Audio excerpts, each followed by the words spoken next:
Létszámfölényben mehetünk. Barkóczy, középen Pető, Stolyga és Horváth, de Barkóczy egyedül csinálná. Jó indítás, Doktorics a 16-osra Pelőzisszer! Gól! 2-0! 2-0 Pető Bence! És talán itt a vége! Micsoda akció!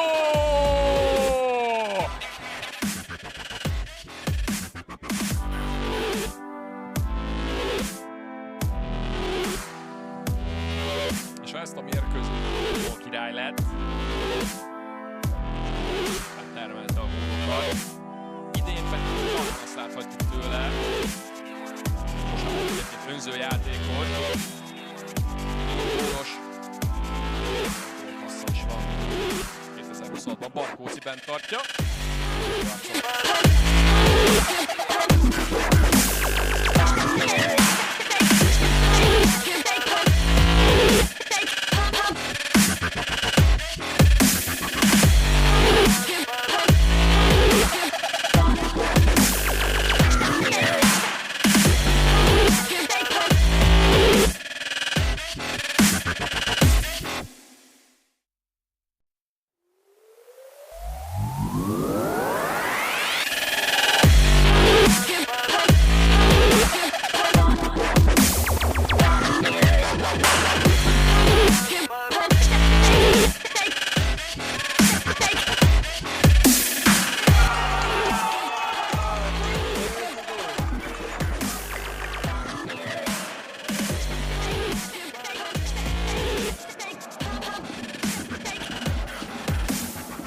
Pető, aki a gólpaszt adta.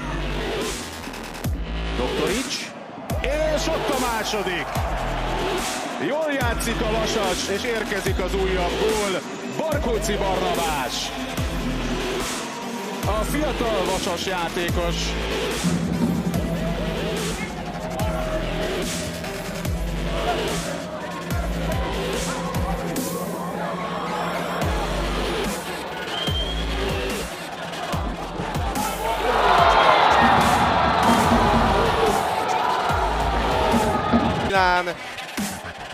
Megy tovább a játék, Hangya.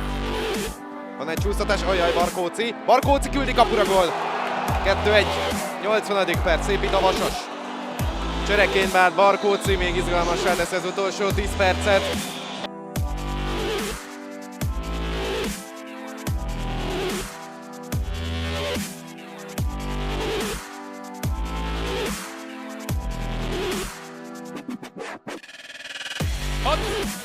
Erős Gábornak ez egy gyönyörű labda viszont, Raptor, Hirsik emeli be a hosszúra, Cseke, Kemenes végkipattan, gól! Barkóczy! Két lépésről bepöccíti Barkóczy! És lehet ünnepelni a 76. percben! 4 órára vagyunk az NB1-től, Barkóczy!